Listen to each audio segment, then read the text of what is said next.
윤말수는 새벽 5시에 눈을 떴다. 72년을 살아오면서 하루도 빠짐없이 지켜온 습관이었다. 몸이 자동으로 그 시간에 깨어났다. 관절이 뻣뻣했지만 아직은 혼자 일어날 수 있었다.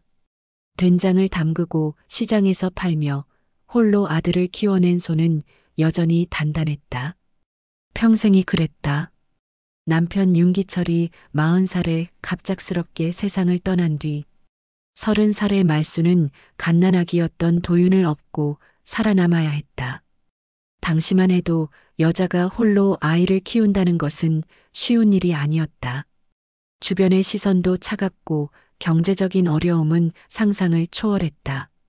하지만 말수는 포기하지 않았다.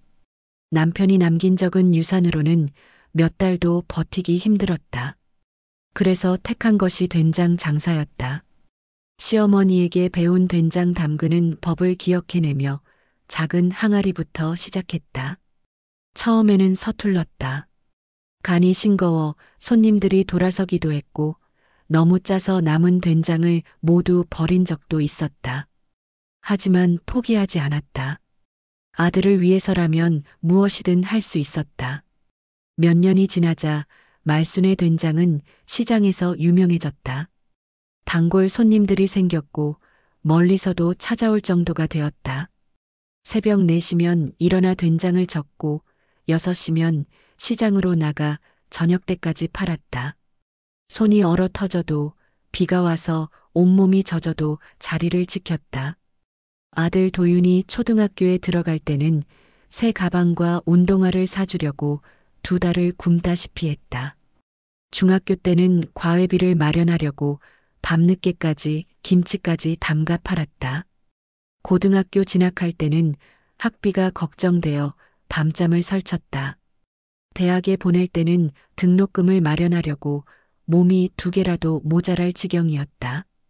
된장뿐만 아니라 고추장, 간장까지 만들어 팔았다. 손톱 밑까지 고춧가루가 들어가 빨갛게 물들어도 참았다. 도윤이 취업하고 결혼할 나이가 되었을 때 말수는 기뻤다.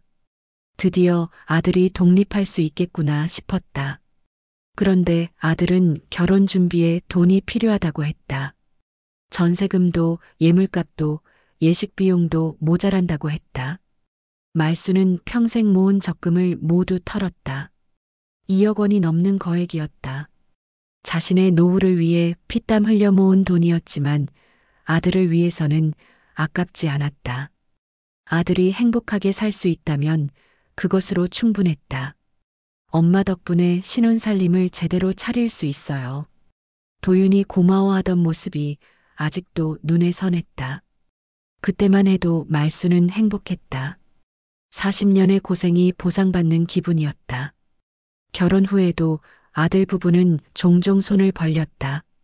생활비가 부족하다고, 급한 일이 있다고, 이런저런 이유로 돈을 요구했다. 말수는 한 번도 거절하지 않았다. 손만 벌리면 언제든 돈을 줬다. 서울 집 한 채 값은 좋게 넘어갔을 것이다. 그런데 최근 들어 아들 부부의 태도가 냉랭해졌다. 예전처럼 안부를 묻지도 않고 찾아와서도 금방 돌아갔다. 며느리 라인은 아예 말도 제대로 하지 않았다. 뭔가 자신을 부담스러워하는 것 같았다. 그래서 며칠 전 아들과 며느리가 여행을 제안했을 때는 의외였다. 엄마 몸도 풀 겸 여행 좀 가요. 오랜만에 자식들이 자신을 챙기는 것 같아 기뻤다. 그동안 쌓인 서운함도 풀릴 수 있을 것 같았다. 목적지는 산속 깊은 펜션이라고 했다. 공기도 좋고 조용해서 휴식하기 좋다고 했다. 말수는 기대에 부풀었다. 오랜만에 가족 여행이라니. 차는 도시를 벗어나 산길로 접어들었다. 점점 인적이 드물어질수록 말순의 가슴에는 묘한 불안감이 스며들었다. 너무 깊은 산속 같았다. 혹시 길을 잘못 든 건 아닐까? 여기가 맞니? 네, 맞아요. 조금만 더 가면 돼요. 라이가 대답했지만 목소리에 확신이 없어 보였다. 도윤은 운전에만 집중하고 있었다. 평소보다 말이 없었다. 구불구불한 산길을 한참 더 달렸다. 나무들이 점점 더 울창해지고 하늘도 좁아 보였다. 간혹 지나가는 차도 없었다. 정말 이런 곳에 펜션이 있을까 싶었다. 마침내 도착한 펜션은 산 중턱에 홀로 서 있었다. 주변에는 나무뿐이었다. 가장 가까운 집도 보이지 않았다. 완전히 고립된 느낌이었다. 말순의 불안감은 더욱 커졌다. 하지만 자식들과 함께하는 시간이니 괜찮을 거라고 스스로를 달랬다. 오랜만에 가족끼리 조용한 시간을 보내는 것도 좋지 않을까. 펜션 내부는 깔끔했다. 방도 따뜻하고 침구도 깨끗했다. 저녁이 되자 아들이 고기를 구웠다. 오랜만에 보는 아들의 정성스러운 모습에 말순의 마음이 따뜻해졌다. 엄마, 많이 드세요. 라이도 평소와 달리 친근하게 굴었다. 고기를 올려주고 술잔도 권했다. 말순은 기분이 좋아졌다. 어쩌면 자신이 며느리를 너무 오해했나 싶기도 했다. 술이 조금씩 들어가니 분위기가 더욱 화기애애해졌다. 옛날 이야기도 나누고 농담도 주고받았다. 아들 어릴 때 이야기를 하니 모두 웃었다. 정말 오랜만에 가족다운 시간이었다. 엄마가 고생 많이 하셨죠. 도윤이 갑자기 진지한 표정으로 말했다. 무슨 소리니? 너 키우는 게 고생이냐? 그래도 정말 감사해요. 아들의 진심 어린 말에 말순은 눈물이 날 뻔했다. 역시 자식은 자식이구나 싶었다. 그동안의 서운함은 모두 자신의 오해였던 것 같았다. 밤이 깊어갈수록 술잔이 더 많이 오갔다. 말순도 오랜만에 마음 편히 마셨다. 취기가 오르니 더욱 기분이 좋아졌다.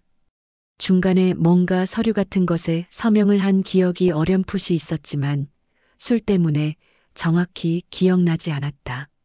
아마 펜션 관련 서류였을 것이라고 생각했다. 그렇게 즐거운 시간을 보내고 잠자리에 들었다. 오랜만에 마음 편히 잠들 수 있을 것 같았다. 하지만 다음날 아침 눈을 떴을 때 모든 것이 달라져 있었다. 새벽 6시 말순은 평소 습관대로 깨어났다. 그런데 방 안이 이상하게 조용했다. 옆 침대는 비어 있었다. 며느리는 어디 갔을까? 창밖을 내다봤다. 어젯밤 분명히 있던 차가 없었다. 주차장이 텅 비어 있었다. 처음에는 착각인 줄 알았다. 아니면 다른 곳으로 차를 옮긴 건가 싶었다. 급하게 옷을 입고 짐을 찾았다. 가방이 없었다. 휴대폰도 보이지 않았다. 지갑도 사라져 있었다. 오직 입고 있던 옷만 남아 있었다. 심장이 빠르게 뛰기 시작했다. 설마 하는 불길한 예감이 스쳤다. 하지만 그럴 리 없다고 스스로를 달랬다. 분명 어디 갔다 올 것이다. 라운지로 내려가 펜션 주인을 찾았다. 중년의 남자가 커피를 내리고 있었다. 실례지만 저와 함께 온 일행이 어디 갔는지 아세요? 아, 새벽같이 나가시던데요. 급한 일이 있다고 하시면서. 그 말에 말순의 다리가 풀렸다. 라운지 소파에 털썩 앉을 수밖에 없었다. 40년 넘게 키워준 아들이 자신을 산속에 버리고 간 것이었다. 믿을 수 없었다. 믿고 싶지 않았다. 눈물이 쏟아졌다. 하지만 슬픔보다는 억울함이 더 컸다. 배신감이 가슴을 찢어놓는 것 같았다. 지금까지 아들에게 퍼준 돈을 계산해봤다. 전세금만 해도 2억 원이 넘었고 그동안 손 벌릴 때마다 준 돈까지 합치면 서울 집 한 채 값은 좋게 됐다. 평생 피땀 흘려번 돈을 모두 아들에게 쏟아부었다. 그런데 돌아온 건 이버림이었다. 72년을 살아오면서 이런 배신은 처음이었다. 특히 가장 사랑했던 아들에게서 당하는 배신은 상상할 수도 없는 일이었다. 펜션 주인의 도움으로 가까스로 시내로 나올 수 있었다. 하지만 마음의 상처는 쉽게 아물지 않을 것 같았다. 버스 안에서 말순은 생각했다. 정말로 이것이 끝일까? 아들이 정말로 자신을 버린 것일까? 혹시 오해는 아닐까? 하지만 가방과 휴대폰, 지갑까지 모두 가져간 것을 보면 우연은 아니었다. 계획적이었다. 의도적으로 자신을 버린 것이었다. 그렇다면 이제 어떻게 살아가야 할까? 72살의 나이에 혼자서 무엇을 할 수 있을까? 하지만 말수는 포기하지 않기로 했다. 남편이 죽었을 때도 그랬고, 혼자 아들을 키울 때도 그랬다. 이번에도 살아남을 것이다. 집으로 가는 길 말수는 다짐했다. 반드시 진실을 밝혀내겠다고.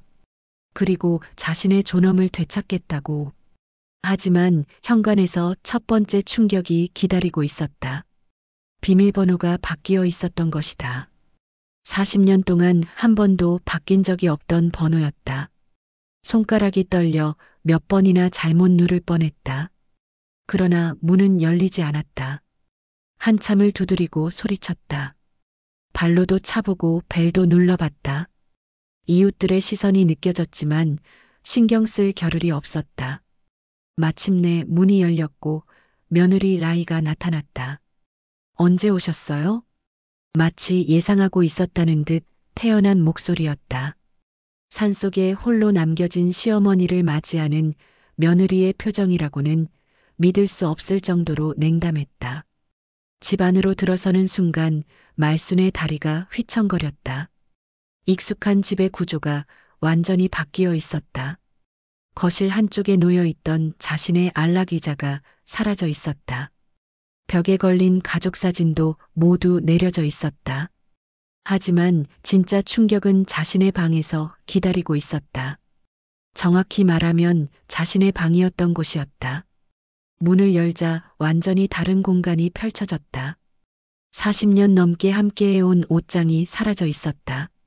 남편이 결혼 선물로 사준 화장대도 없었다. 벽에 정성스럽게 걸어둔 가족 사진들, 아들의 어린 시절 그림, 손자 사진까지 모든 것이 흔적도 없이 사라져 있었다. 그 자리에는 며느리의 운동기구들이 정교하게 배치되어 있었다.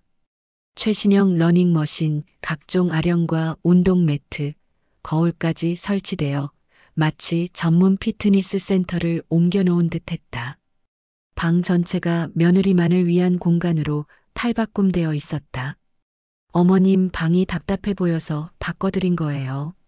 라이의 목소리에는 죄책감이나 미안함 같은 감정이 전혀 느껴지지 않았다. 오히려 당연하다는 듯한 어조였다. 말수는 가슴이 막막해졌다. 허락도 구하지 않고 자신의 공간을 완전히 바꿔버렸다니. 40년의 기억이 담긴 물건들은 어디로 갔을까? 내 옷장은 어디 갔니? 너무 낡아서 버렸어요. 버렸다는 말에 말순의 심장이 쿵 내려앉았다. 그 옷장 안에는 무엇이 들어 있었던가? 남편이 마지막으로 입던 양복, 아들 돌잔치 때 입혔던 한복, 시어머니가 물려주신 놀이개와 비녀뒤. 모두 돈으로는 살 수 없는 소중한 추억들이었다. 화장대 서랍에는 남편이 써준 몇 안 되는 편지와 아들이 어릴 때 그린 그림들이 보관되어 있었다. 결혼 반지와 돌반지도 있었다. 40년 인생의 모든 증거들이 그곳에 있었다. 며느리가 가리킨 곳에는 작은 플라스틱 상자 하나만 덩그러니 놓여 있었다. 겨우 신발 상자 크기였다. 40년의 삶이 그렇게 작은 상자 하나로 축소되어 있었다. 상자를 열어보니 옷 몇 벌과 기본적인 세면도구만 들어 있었다. 정말 필요한 것들, 소중했던 모든 것들은 하나도 보이지 않았다. 사진들은 어디 있니? 너무 오래돼서 곰팡이가 슬었어요. 남편 옷은? 냄새가 심해서 처분했어요. 돌반지는? 결혼 반지는? 그런 건 못 봤는데요. 거짓말이었다. 분명히 봤을 것이다. 아니면 일부러 없앤 것이거나. 며느리는 말순을 집 끝쪽으로 안내했다. 예전에 창고로 쓰던 작은 방이었다. 창문도 작고 햇빛도 제대로 들지 않는 음침한 곳이었다. 습기가 많아 겨울에는 곰팡이가 피기도 했던 방이었다. 여기서 지내시면 돼요.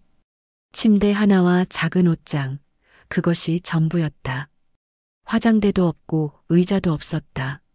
40년 동안 집안의 중심이었던 말순이 이제는 창고 신세가 된 것이다. 그날 저녁 더 큰 모욕이 기다리고 있었다. 아들 도윤이 돌아와서는 당연하다는 듯이 말했다. 엄마, 앞으로 식사 준비는 엄마가 해주세요. 72살의 노모에게 집안일을 떠넘기는 아들의 목소리에는 조금의 미안함도 없었다. 며느리는 자신의 운동실에서 음악을 틀어놓고 운동을 하고 있었다. 말순이 40년 동안 살던 방에서 그 순간 말순은 깨달았다. 자신은 이 집에서 가족이 아니라 하녀가 되어버렸다는 것을, 존재가 아니라 이용당하는 도구가 되어버렸다는 것을. 러닝머신 소리가 규칙적으로 들려왔다. 자신의 방에서 나는 소리였지만 이제는 남의 소리였다. 40년의 추억이 담긴 공간에서 며느리가 살을 빼고 있었다. 말수는 작은 창고방에 앉아 고개를 떨궜다. 눈물이 나려고 했지만 참았다. 울어서는 안 된다고 생각했다. 울면 정말로 끝이라고 생각했다. 마음속에서 무언가가 단단하게 굳어가는 것을 느꼈다. 억울함과 분노가 뒤엉켜 하나의 단단한 덩어리가 되어가고 있었다. 더 이상 참을 수 없었다. 더 이상 당할 수만은 없었다. 그날 밤 말수는 잠들지 못하고 작은 창문 밖을 바라봤다. 예전 방에서는 마당에 감나무와 하늘이 보였는데 이제는 담벼락과 이웃집 화장실만 보였다. 하늘조차 제대로 볼 수 없는 곳으로 내몰린 것이다. 집은 단순한 거주 공간이 아니었다. 존재의 증명이고 삶의 터전이었다. 그런데 그것마저 빼앗겨 버렸다. 아니, 빼앗긴 게 아니라 헌신짝처럼 버려진 것이다. 40년 동안 이 집을 지키기 위해 얼마나 많은 밤을 새웠던가. 대출금을 갚기 위해 새벽부터 밤늦게까지 된장을 담그고 시장에서 팔았다. 손이 얼어도 발이 아파도 참았다. 모든 것이 아들을 위해서였다. 그런데 돌아온 것은 창고방 신세였다. 말순의 마음속에서 마지막 참을성이 무너져 내렸다. 이제는 정말로 끝이었다. 더 이상 참을 이유도 없었고 참을 필요도 없었다. 창고방에서 며칠을 보낸 말수는 서서히 현실에 적응해 가고 있었다. 아니, 적응이 아니라 체념이었을지도 모른다. 러닝머신 소리가 규칙적으로 들려오는 가운데 우편함에서 편지를 꺼내는 것이 하루 중 거의 유일한 외부 접촉이었다. 그날도 평소와 다름없이 우편물을 정리하고 있었다. 전기요금 고지서, 광고 전단지, 그리고 보험회사에서 온 봉투 하나, 생명보험 변경 안내서라고 적혀 있었다. 말수는 별 생각 없이 봉투를 뜯었다. 순간 손끝이 얼어붙었다. 서류 상단에는 분명히 자신의 이름 윤말순이 적혀 있었다. 하지만 수익자 란에는 아들 도윤의 이름이 선명하게 인쇄되어 있었다. 언제 바뀐 것일까? 자신이 직접 바꾼 적은 없었다. 손이 덜덜 떨렸다. 서류를 다시 한번 찬찬히 살펴봤다. 변경 일자는 지난달이었다. 정확히 펜션 여행을 다녀온 직후였다. 서명란에는 분명히 자신의 서명이 있었지만 기억이 나지 않았다. 필체도 평소보다 어색해 보였다. 가슴이 두근거리기 시작했다. 설마 자신이 모르는 사이에 서명을 했던 걸까? 아니면 누군가 흉내를 낸 것일까? 보험 금액을 확인하니 더욱 충격이었다. 2억 원이 넘는 거액이었다. 말수는 보험 증서를 찾기 위해 자신의 작은 상자를 뒤졌다. 중요한 서류들을 보관하던 파일은 사라져 있었고 몇 장의 기본 서류만 남아 있었다. 원본 보험 증서도 보이지 않았다. 며느리에게 물어보려고 했지만 입이 떨어지지 않았다. 혹시 자신의 착각일 수도 있다고 생각했다. 하지만 마음 한편으로는 벌써 불길한 예감이 스며들고 있었다. 그날 저녁 식탁에서 말수는 조심스럽게 입을 열었다. 도윤아, 보험 관련해서 뭔가 바뀐 게 있니? 아들은 젓가락질을 멈추고 말순을 바라봤다. 순간 그의 눈빛이 어색하게 흔들리는 것을 말수는 놓치지 않았다. 왜요? 무슨 일 있어요? 보험회사에서 편지가 왔는데. 아, 그거요. 엄마가 복잡한 절차 처리하기 힘드실까봐 제가 도와드린 거예요. 도와드린다는 말이 가슴에 비수처럼 꽂혔다. 도움이 아니라 조작이었다. 자신의 동의도 없이 설명도 없이 2억 원이 넘는 보험의 수익자를 바꿔버린 것이다. 그 순간 말순의 머릿속에서 모든 퍼즐 조각들이 맞춰지기 시작했다. 펜션 여행, 현관 비밀번호 변경, 방 강탈, 그리고 이제 보험금까지 모든 것이 계획적이었다. 치밀하게 준비된 시나리오였다. 엄마가 서명하신 건 맞죠? 라이가 끼어들었다. 그녀의 목소리에는 확신이 차 있었다. 마치 말순이 분명히 서명했다는 듯이. 말순은 그때야 깨달았다.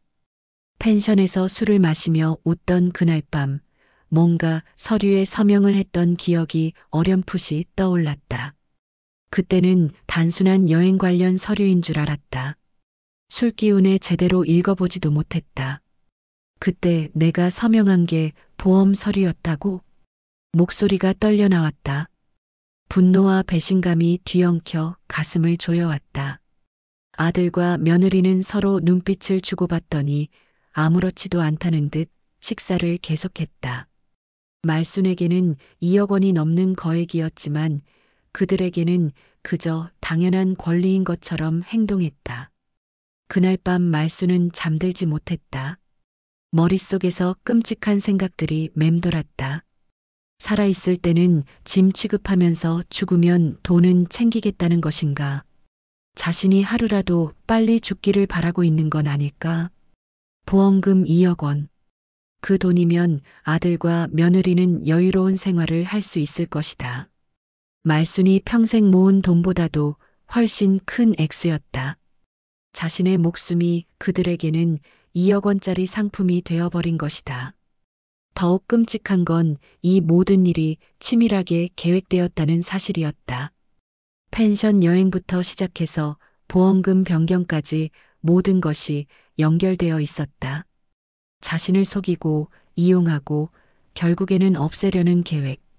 손끝이 차가워졌다. 온몸에 소름이 돋았다. 40년 넘게 키우고 사랑했던 아들이 자신의 죽음을 계산하고 있다는 사실을 받아들이기 힘들었다. 다음 날 말수는 보험회사에 전화를 걸었다. 떨리는 손으로 번호를 눌렀다. 상담원에게 자초지종을 설명했지만 돌아온 대답은 차가웠다. 본인 서명이 확인되었고 법적 절차에 따라 처리되었다는 것이었다. 변경을 취소할 수는 없나요?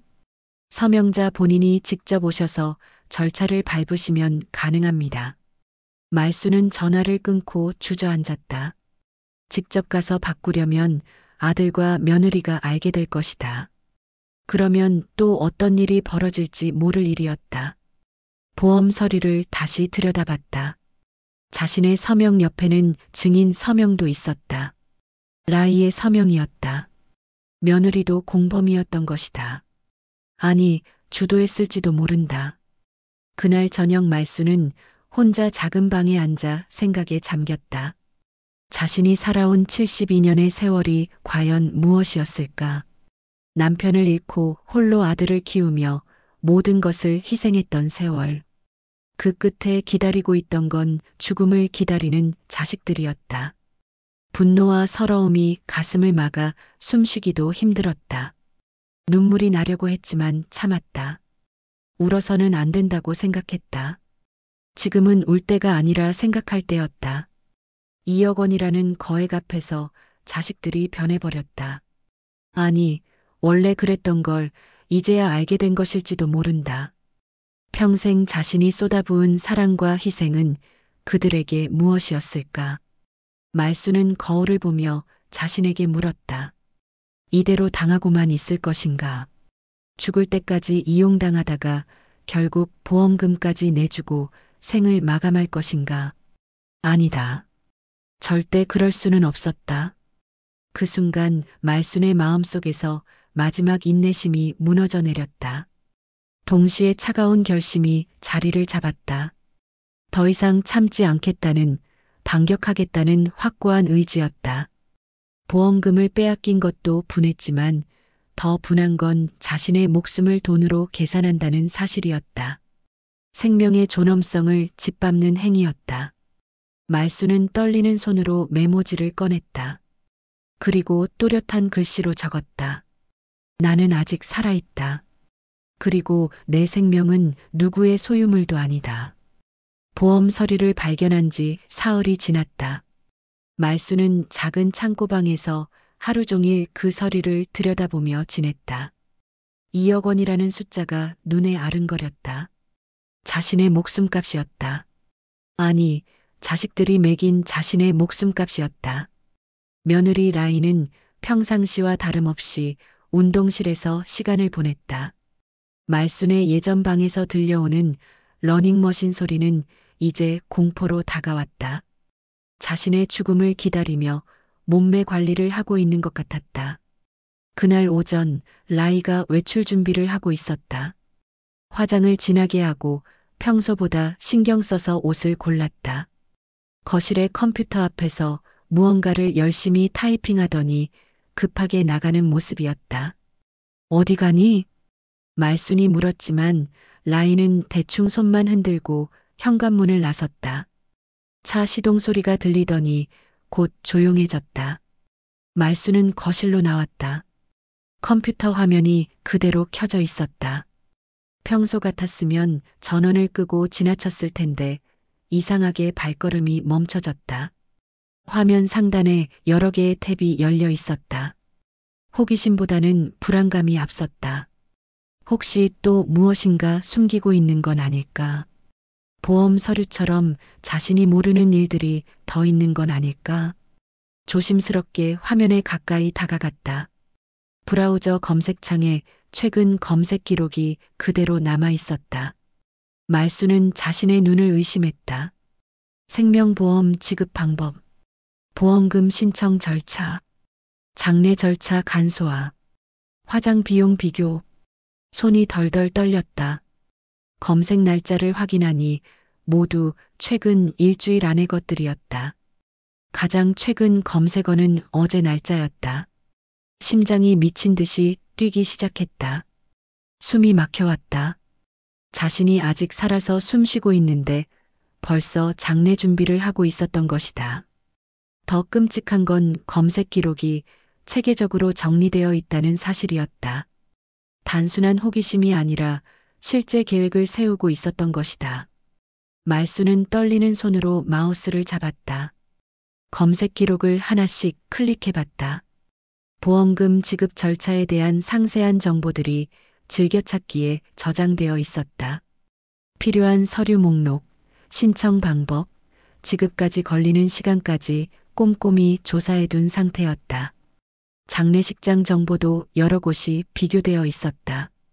가격대별로 정리된 패키지 상품들, 화장장 예약 방법, 심지어 부고, 작성 양식까지 준비되어 있었다. 가장 충격적인 건 자연사 vs 사고사 보험금 차이라는 검색어였다.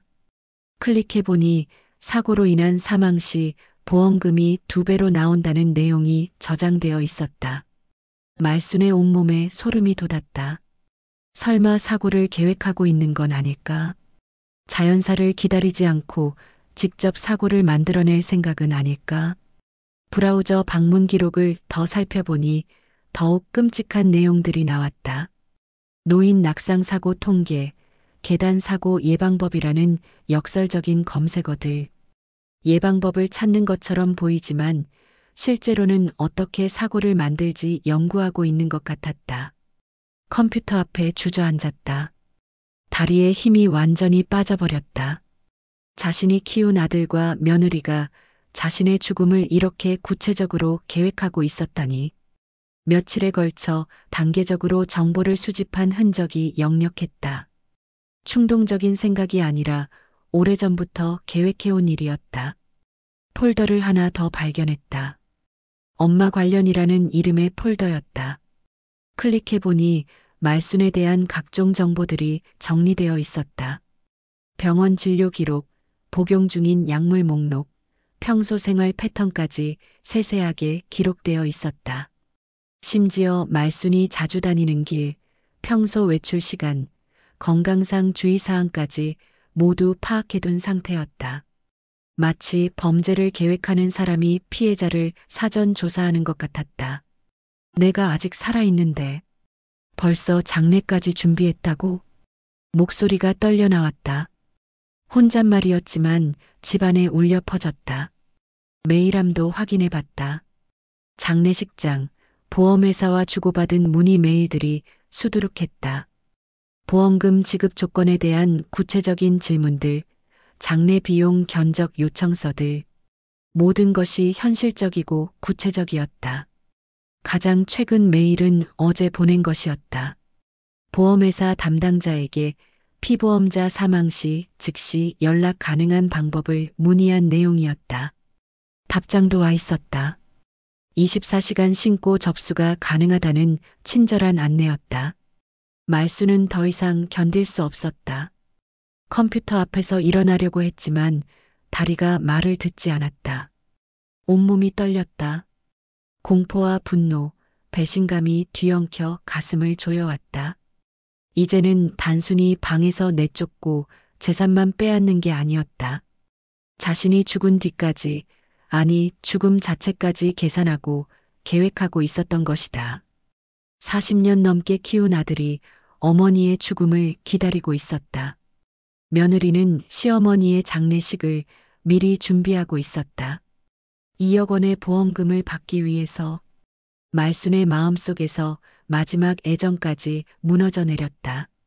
그동안은 배신감과 억울함이었다면 이제는 순수한 공포였다. 자신의 생명이 위험하다는 절박한 위기감이었다.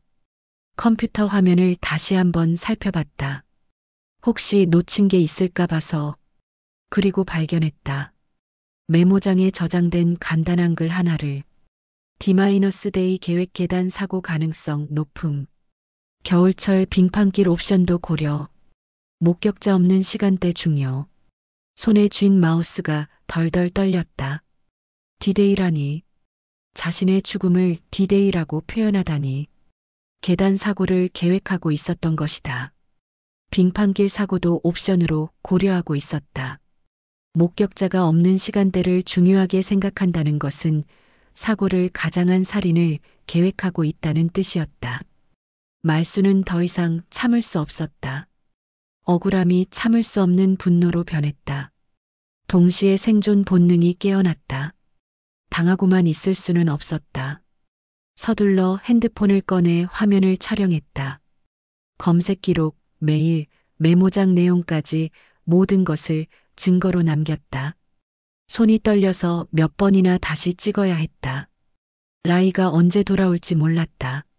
서둘러 모든 흔적을 지우고 컴퓨터를 원래 상태로 되돌려놨다. 하지만 증거는 확실히 확보했다. 작은 창고방으로 돌아와 문을 잠갔다. 가슴이 아직도 두근거렸다. 핸드폰 속 사진들을 다시 한번 확인했다. 선명하게 찍혔다.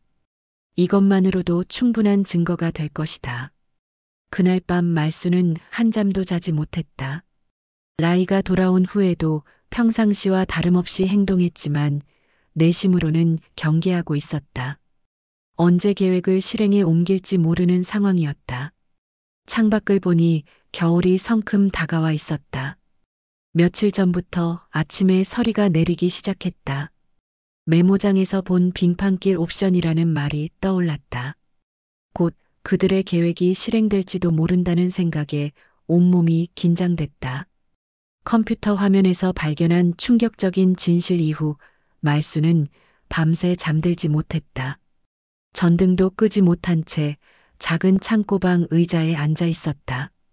머릿속에서 지난 40년의 기억들이 파노라마처럼 스쳐갔다. 남편이 세상을 떠난 뒤 홀로 남겨진 30살의 말순. 갓난아기였던 도윤을 업고 새벽 4시면 일어났다. 된장을 젓고 장항아리를 들여다보며 하루하루를 버텼다. 시장에서 팔며 번 돈으로 분유를 사고 기저귀를 샀다. 손이 얼어 터져도 발이 부르터도 포기하지 않았다. 아들이 초등학교에 들어갈 때는 새 가방과 운동화를 사주려고 몇 달을 아꼈다. 중학교 때는 과외비를 마련하려고 밤늦게까지 일했다. 고등학교 수학여행비가 없어 울던 아들에게 괜찮다며 웃어주기 위해 얼마나 마음이 아팠던가.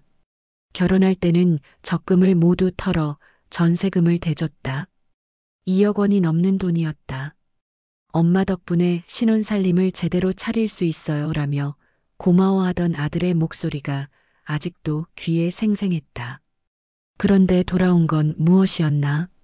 산속버림, 방 강탈, 보험금 가로채기, 그리고 마지막에는 자신의 죽음까지 계획하는 배신이었다.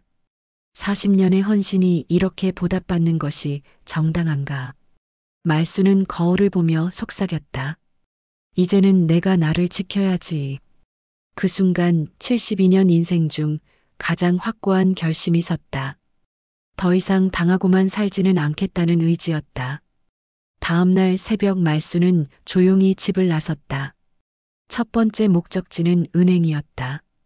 지점장과의 면담을 요청했다. 오랫동안 거래해온 단골 고객이라 직원들도 친숙하게 대했다.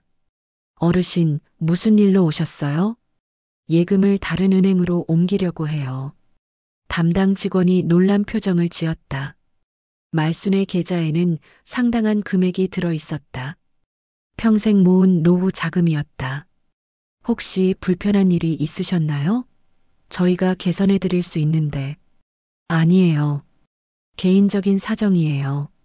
말수는 단호했다. 모든 예금을 새로운 은행의 새로운 계좌로 이체했다. 아들과 며느리가 절대 접근할 수 없는 곳으로. 통장과 인감도 안전한 곳에 보관했다. 두 번째는 법무사 사무실이었다. 인터넷에서 찾은 노인 전문 법무사를 찾아갔다. 중년의 여성 법무사는 말순의 이야기를 끝까지 들어주었다. 정말 힘드셨겠어요. 하지만 다행히 증거가 충분합니다. 펜션 CCTV 영상, 방 위치 변경 전후 사진, 보험 서류, 컴퓨터 검색 기록까지 모든 증거를 제출했다. 법무사는 즉시 가처분 신청 서류를 준비해 주었다. 주거권 보호 가처분 신청이 받아들여지면 원래 방으로 되돌아가실 수 있어요. 보험금 수익자 변경도 강제에 의한 것으로 입증되면 무효화될 가능성이 높습니다. 정말요? 네. 특히 컴퓨터에 남은 검색 기록은 결정적 증거입니다. 노인학대 신고도 동시에 진행하겠습니다. 말순의 가슴에 오랜만에 희망이 싹 텄다. 세 번째는 구청 노인복지과였다. 담당 공무원에게 자초지종을 설명했다. 젊은 공무원은 분노에 찬 표정으로 들었다. 이런 일이 있을 수 있나요? 즉시 조사하겠습니다. 노인학대 신고가 정식으로 접수되었다. 전담 사회복지사가 배정되었고 며칠 내로 현장 조사가 이뤄질 예정이었다. 마지막으로 들른 곳은 언론사였다. 지역 신문사 기자에게 연락해 인터뷰를 요청했다. 기자는 즉시 달려왔다. 이런 사연이 있었다니 믿을 수 없네요. 꼭 기사로 써서 알리겠습니다. 말순의 사연은 다음 날 지역 신문 일면에 실렸다. 72세 홀어머니, 아들 부부에게 산속 유기당해라는 제목이었다. 기사는 인터넷으로 퍼져나갔고 전국적인 관심을 끌었다. 하루 만에 상황이 완전히 뒤바뀌었다. 집으로 돌아가니 아들과 며느리가 창백한 얼굴로 기다리고 있었다. 신문 기사를 본 모양이었다. 엄마, 이게 뭐예요? 도윤의 목소리가 떨렸다. 평소의 건방진 태도는 온데간데 없었다. 며느리 라인은 아예 말도 못하고 있었다. 왜 놀랐니? 말순의 목소리는 차분했다. 오히려 당당했다. 그때 초인종이 울렸다. 구청 사회복지사와 경찰관이 함께 온 것이었다. 노인학대 신고건으로 왔습니다. 조사에 협조해 주시기 바랍니다. 아들과 며느리의 얼굴이 더욱 하얗게 변했다. 조사는 철저했다. 컴퓨터 압수수색, 증인 조사, 현장 검증까지 모든 절차가 진행되었다. 며느리가 삭제했다고 생각했던 검색 기록도 복구되었다. D-데이 계획이라는 메모까지 모두 발견되었다. 일주일 후 법원 결정이 나왔다. 주거권 보호 가처분이 인용되었다. 말순은 원래 방으로 돌아갈 수 있게 되었다. 보험금 수익자 변경도 무효 처리되었다. 더 놀라운 일이 기다리고 있었다. 방송사에서 연락이 온 것이었다. 말순의 사연을 다큐멘터리로 제작하고 싶다는 것이었다. 노인 인권에 대한 경각심을 알리는 프로그램이었다. 출연료도 드리고 무엇보다 이런 일이 다시 발생하지 않도록 사회적 관심을 끌 수 있습니다. 한 달 후 방송된 다큐멘터리는 큰 반향을 일으켰다. 시청자들의 분노와 동정이 쏟아졌다. 동시에 말순을 응원하는 메시지들도 수없이 전해졌다. 할머니 힘내세요. 정말 대단하세요. 용기를 주셔서 감사합니다. 출연료로 받은 돈으로 말순은 작은 아파트를 얻었다. 아들 부부와는 완전히 분리된 새로운 삶의 시작이었다. 새집 거실에는 예쁜 화분들이 놓여 있었다. 작은 베란다에서는 상추와 고추가 자라고 있었다. 혼자 살기에 딱 좋은 크기였다. 저녁이 되면 말순은 창가에 앉아 차를 마셨다. 더 이상 러닝머신 소리도 비밀스러운 속삭임도 들리지 않았다. 오직 평온만 있었다. 간혹 아들에게서 연락이 왔지만 받지 않았다. 며느리는 아예 연락조차 하지 않았다. 그것만으로도 충분했다. 어느 날 말순은 작은 노트에 글을 적었다. 존중받을 권리, 품위, 평온, 이 모든 것을 되찾았다. 그리고 마지막에 한 줄을 더했다. 나는 나를 지켰다. 72살에 시작한 새로운 삶. 비로소 자신을 위한 시간이었다. 아무도 자신을 이용할 수 없고 아무도 자신을 무시할 수 없는 온전한 자신만의 공간. 창밖으로 보이는 하늘이 유난히 맑았다. 말순은 깊이 숨을 들이쉬었다. 자유의 공기였다. 마침내 찾은 평온 속에서 말순은 미소 지었다. 진정한 존중과 품위, 그리고 평온을 되찾은 것이다. 나이는 숫자일 뿐, 존중과 존엄은 평생의 권리다.